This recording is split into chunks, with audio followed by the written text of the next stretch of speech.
Voici la lecture de la Bible.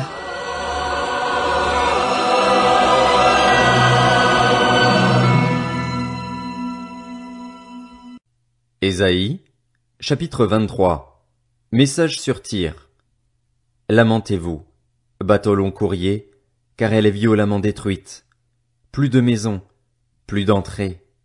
C'est de Kittim que la nouvelle leur est parvenue. Soyez muets de terreur, habitants de l'île et vous, marchands de Sidon, qui parcourez la mer pour la combler. Amenez à travers les vastes eaux, les céréales du Sichor, les moissons permises par le Nil, constituaient son revenu. Elle était le marché des nations. Sois couverte de honte, Sidon. En effet, voici ce que dit la mer, la forteresse de la mer. Je ne me suis pas tortillé de douleur, je n'ai pas accouché, je n'ai pas élevé de jeunes hommes ni pris soin de jeunes filles. Quand les Égyptiens apprendront la nouvelle, ils trembleront comme pour Tyr. Traversez la mer jusqu'à Tarsis, lamentez-vous, habitants de l'île. Est-ce là votre ville joyeuse? Son origine était très ancienne et ses pas l'amenaient à s'établir loin de chez elle. Qui a pris cette décision contre Tyr? Elle qui distribuait les couronnes, elle dont les marchands étaient des princes, dont les commerçants étaient les plus importants de toute la terre? C'est l'Éternel, le maître de l'univers, qui a pris cette décision pour briser l'orgueil de tous ceux qu'on honore, pour humilier tous ceux qu'on juge importants sur la terre. Parcours ton pays comme le fait le Nil, fille de Tarsis. Il n'y a plus de limitation. L'Éternel a déployé sa puissance contre la mer. Il a fait trembler des royaumes. Il a donné l'ordre, à l'intention de Canaan, de démolir ses places fortes. Il a dit, tu ne continueras plus à te livrer à la joie, vierge violée, fille de Sidon. Tu auras beau te lever pour traverser jusqu'à Kittim, même là il n'y aura pas de paix pour toi. Regarde le pays des Babyloniens, ce peuple qui n'en était pas un, les Assyriens l'ont destiné aux habitants du désert.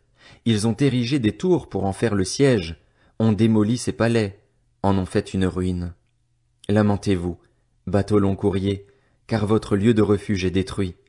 Ce jour-là et pendant 70 ans, la durée de vie d'un roi, Tyr tombera dans l'oubli. Au bout de 70 ans, le sort de Tyr sera pareil à celui de la prostituée dont parle la chanson. Prends une harpe, fais le tour de la ville, prostituée oubliée. Joue bien de ton instrument, chante sans cesse pour qu'on se souvienne de toi. Au bout de 70 ans, l'Éternel interviendra pour Tyr et elle retournera à son salaire impur. Elle se prostituera avec tous les royaumes du monde, sur toute la surface de la terre, mais ses revenus et son salaire impur seront consacrés à l'Éternel. Ils ne seront ni entassés ni mis en réserve, car ces revenus permettront de fournir de la nourriture à satiété et des habits magnifiques à ceux qui habitent devant l'Éternel.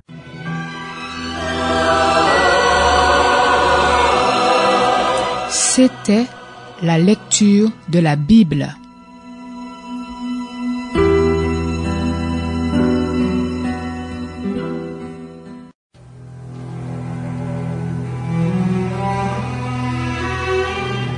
Voici la lecture de la Bible.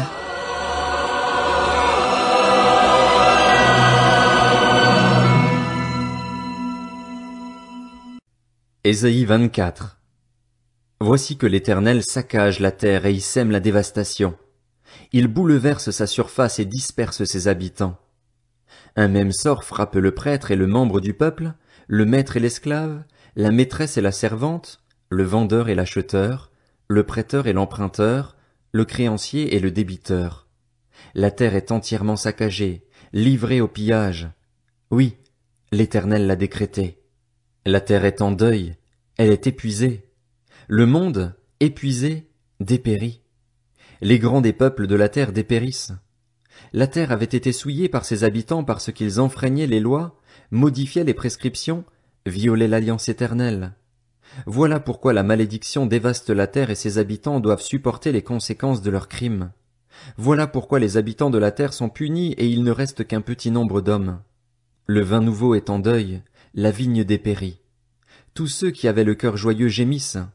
La joie des tambourins a cessé, le tapage des amusements a pris fin, la musique jubilatoire de la harpe a cessé. On ne boit plus de vin en chantant, les liqueurs fortes paraissent amères aux buveurs. La ville du chaos n'est plus que décombres.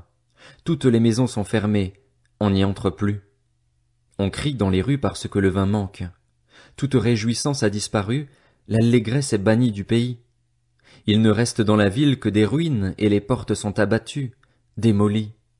Sur la terre, au milieu des peuples, c'est comme lorsqu'on secoue l'olivier, comme lorsqu'on grappille des raisins après la vendange. Les survivants se mettent à pousser des cris de joie. De l'ouest, ils célèbrent la majesté de l'Éternel. Donnez donc gloire à l'Éternel dans les endroits où brille la lumière, au nom de l'Éternel, du Dieu d'Israël, dans les îles de la mer. Du bout de la terre nous entendons chanter. Gloire au juste. Mais moi, je dis, je suis perdu, malheur à moi. Les traîtres trahissent, les traîtres s'acharnent à trahir. La terreur, le trou et le piège te menacent, habitant de la terre. Celui qui prendra la fuite devant les cris de terreur tombera dans le trou, et celui qui remontera du trou sera pris dans le piège, car les écluses d'en haut sont ouvertes et les fondations de la terre sont ébranlées. La terre est déchirée, la terre se brise, la terre tremble. La terre tremble comme un homme ivre, elle branle comme une cabane. Sa révolte pèse sur elle, elle s'écroule et ne se relève plus. Ce jour-là, l'Éternel interviendra dans le ciel contre les puissances célestes et sur la terre contre les rois de la terre. Ils seront rassemblés dans une prison, enfermés dans des cachots et, après un grand nombre de jours, ils devront rendre des comptes. La lune sera couverte de honte et le soleil de confusion, car l'Éternel, le Maître de l'univers, régnera sur le mont Sion et à Jérusalem, resplendissant de gloire devant ses anciens.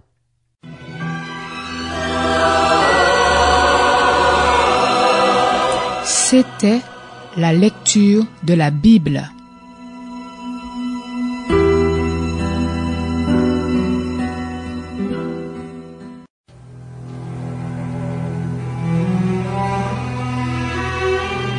Voici la lecture de la Bible.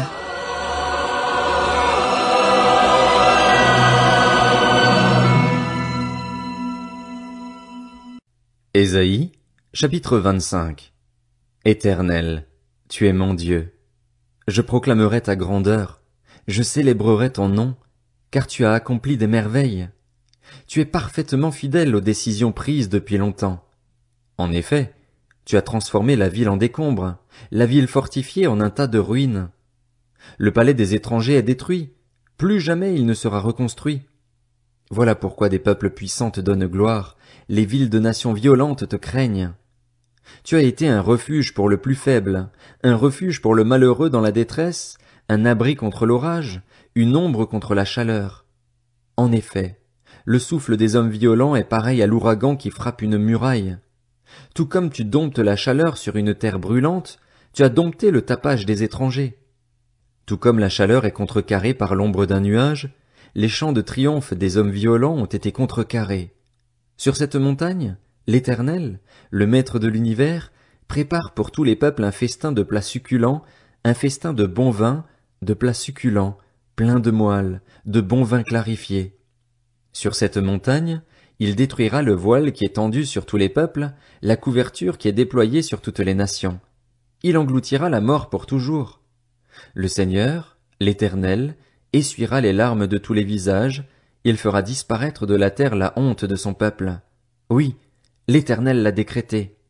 On dira, ce jour-là, voici notre Dieu, celui en qui nous avons espéré et qui nous sauve. C'est l'Éternel, c'est en lui que nous avons espéré. Soyons dans l'allégresse et réjouissons-nous de son salut. En effet, la main de l'Éternel repose sur cette montagne et Moab est piétiné sur place, tout comme on le fait pour la paille dans une fosse à purin. Dans cette fosse, Moab tend les mains comme le nageur le fait pour nager, mais l'Éternel abat son orgueil et ses manœuvres. Il abat, il précipite les fortifications inaccessibles de tes murs par terre, il leur fait mordre la poussière.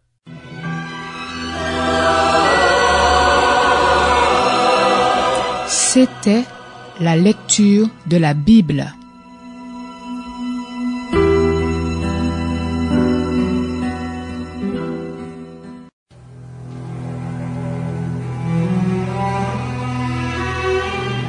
Voici la lecture de la Bible.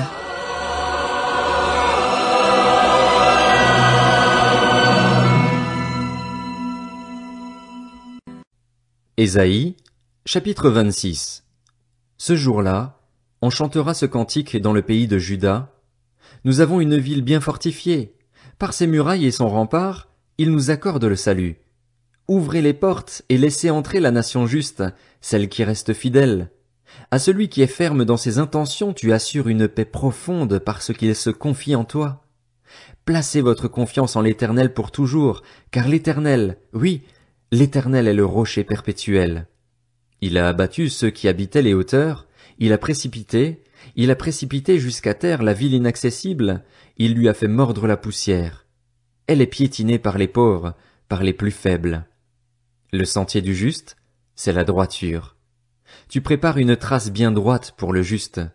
Oui, nous plaçons notre attente en toi, Éternel, sur le sentier de tes jugements. Faire appel à ton nom et parler de toi, voilà ce que nous désirons. Mon âme désire ta présence pendant la nuit. Au plus profond de moi, mon esprit te recherche. En effet, lorsque tes jugements s'exercent sur la terre, les habitants du monde apprennent la justice.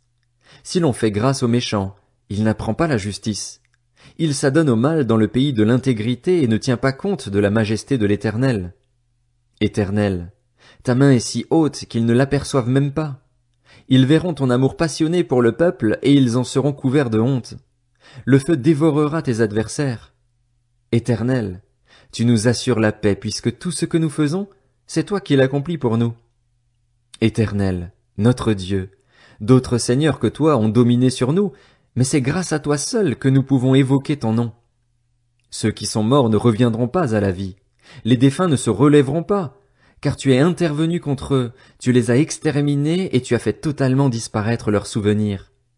Tu as fait grandir la nation, Éternel. Tu as fait grandir la nation, tu as fait resplendir ta gloire, tu as reculé toutes les frontières du pays.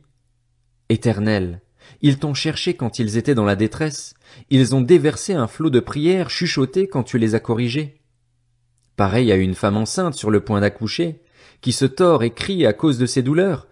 Voilà ce que nous avons été loin de ta présence, Éternel. Nous avons commencé une grossesse, nous avons éprouvé des douleurs et, quand nous accouchons, ce n'est que du vent. Nous n'avons pas contribué au salut de la terre et les habitants du monde ne sont pas venus à la vie. Que tes morts reviennent à la vie, que mes cadavres se relèvent. Réveillez-vous et exprimez votre joie, vous qui êtes couchés dans la poussière. Oui, ta rosée est une rosée vivifiante et la terre redonnera le jour aux défunts. Va, mon peuple, entre dans tes appartements et ferme tes portes derrière toi. Cache-toi pour un petit moment, jusqu'à ce que la colère soit passée. En effet, voici que l'Éternel sort de sa résidence pour punir la faute des habitants de la terre. La terre dévoilera ses crimes, elle ne couvrira plus ses victimes.